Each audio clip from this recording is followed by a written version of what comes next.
However, what I will do is share what I have learned from making a bunch of mistakes. And this is the advice that I wish I had, or I probably did have this.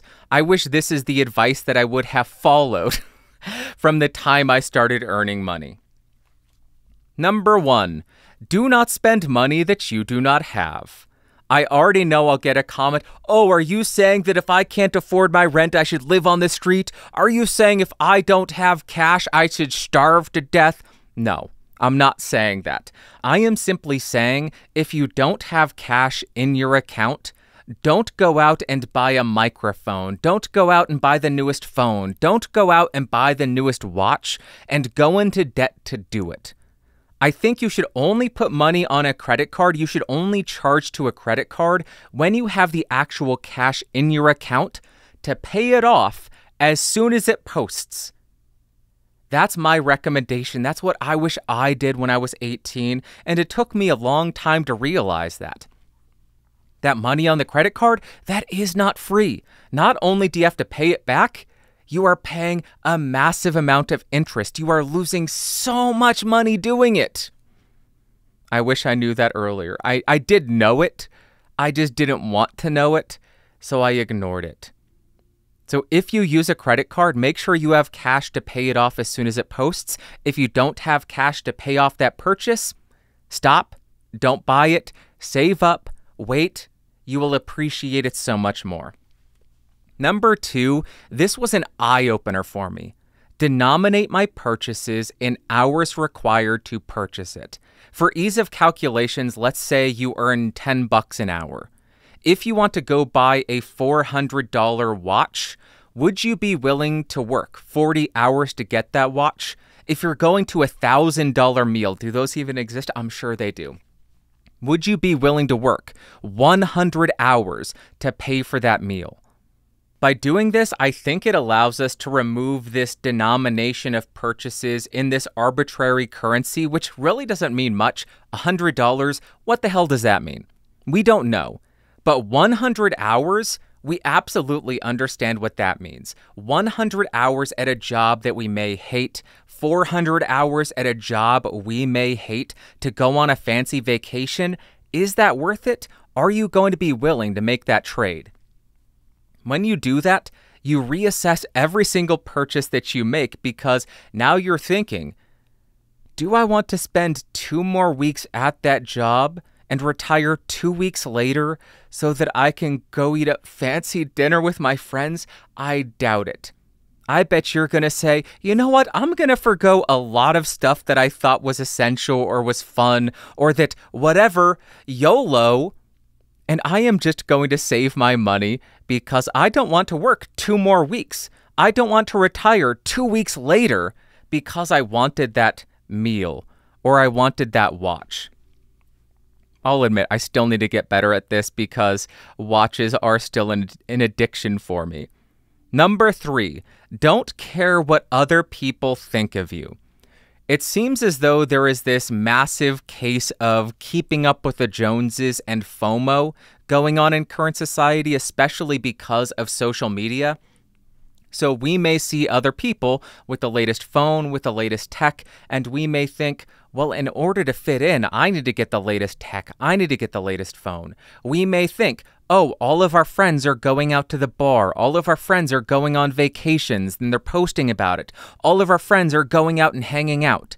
If we don't go with them, if we don't spend time with them, if we don't spend money with them, then we will be left out the next day at work.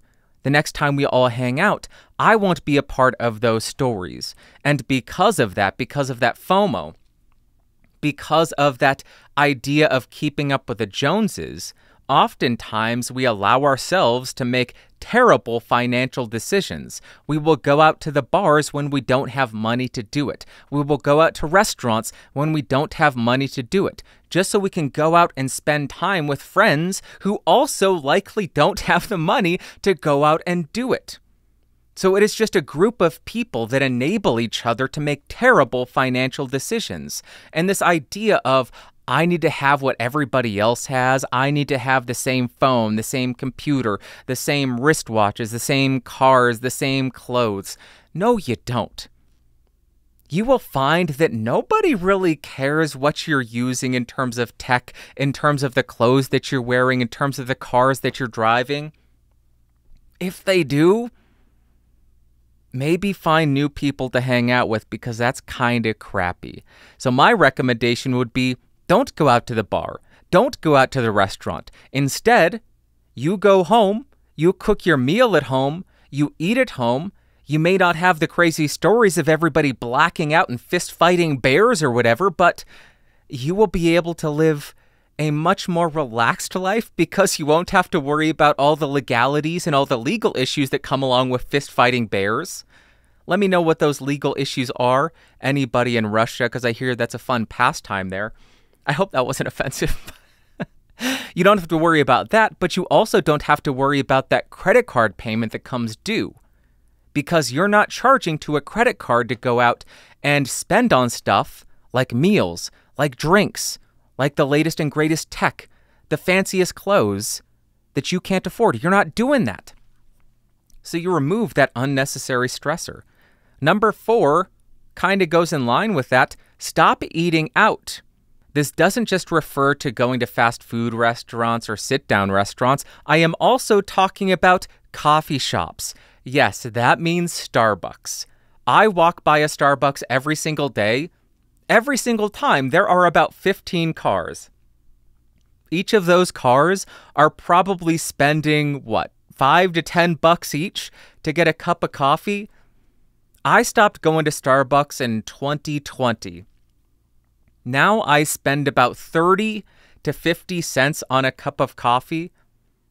I will buy a pound of coffee, and I actually timed out how long it lasted me. It lasted me 2 full weeks.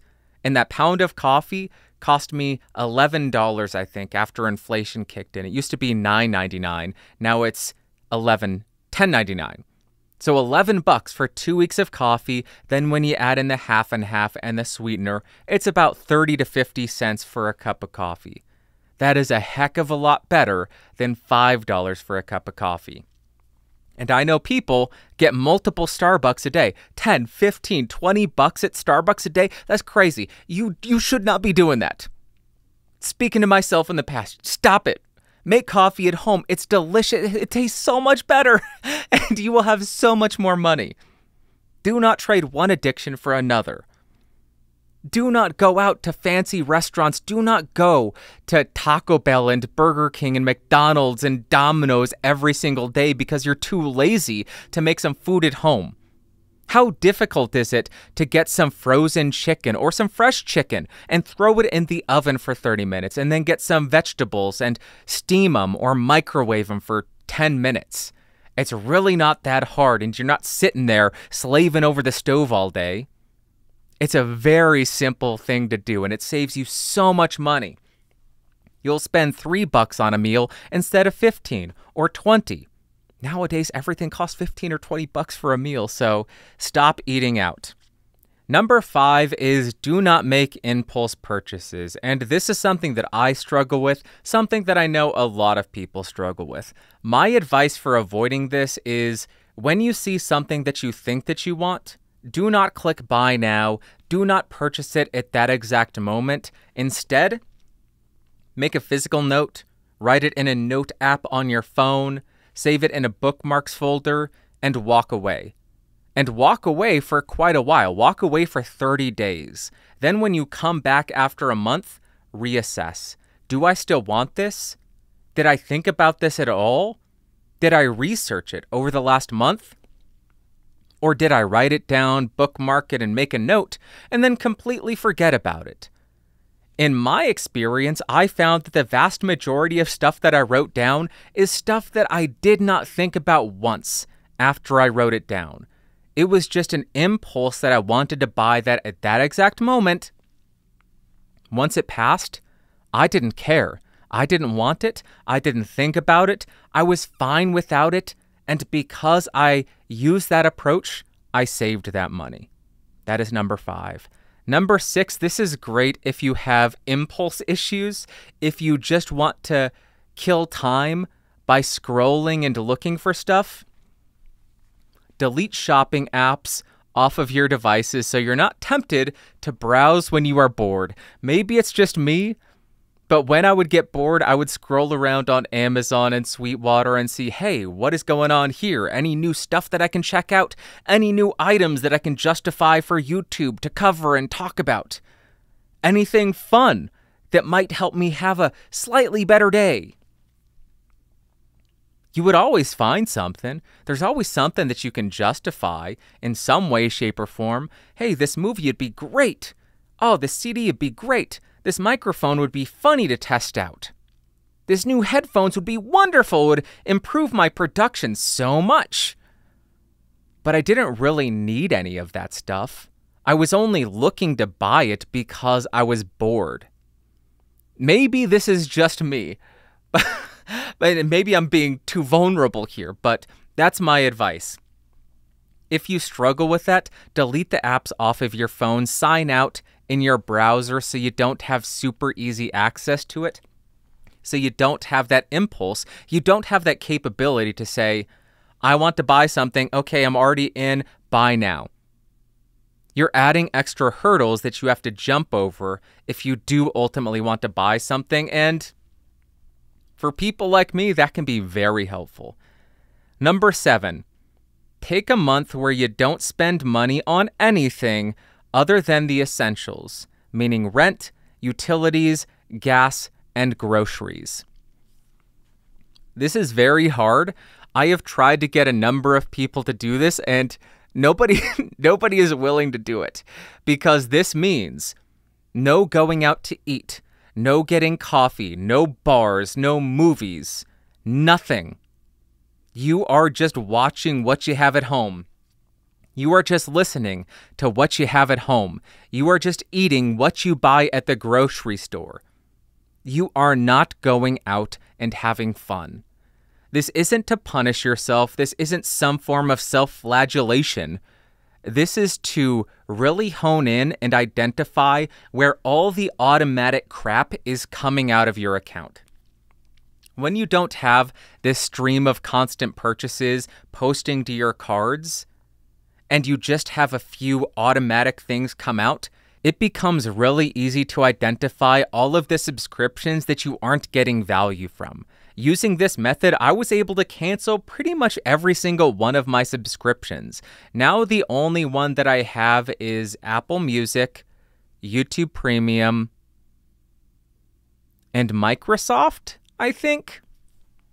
I don't even have Shudder anymore. I canceled every single subscription, and there were many that I forgot about. And because I didn't have this stream of purchases from Amazon, from Sweetwater, from wherever, I was able to see all of them because there were only a handful. Why am I still paying for that? I haven't used that in months. Cancel. And you may think it's only $5 a month, but if you have 10 of those, that's $50 a month. That's $600 a year. That's a lot of money. That was huge for me. I have only done that 2 months this year. I want to do it again because I find it really helpful in breaking any kind of habits that may be forming in terms of spending, where you may be getting too comfortable. You may be logged into Amazon still, and you may be thinking, yeah, I could buy that and review that. Oh, there's a new mic. I'll go ahead and buy that and review that. So it's really great for breaking those habits if you're starting to form them. That was number 7. Let me scroll down. That was it. Those are my common sense, not financial advice tips. I hope that was helpful, and I just completely eliminated my entire criteria or my entire curriculum for my financial advice YouTube channel. I have nothing else to talk about. Oh, save money in your 401k. At least deposit what your employer matches. Otherwise, you're just throwing away free money. If they match up to 3%, at least save 3%. That'll be number 8. Get the free money where you can.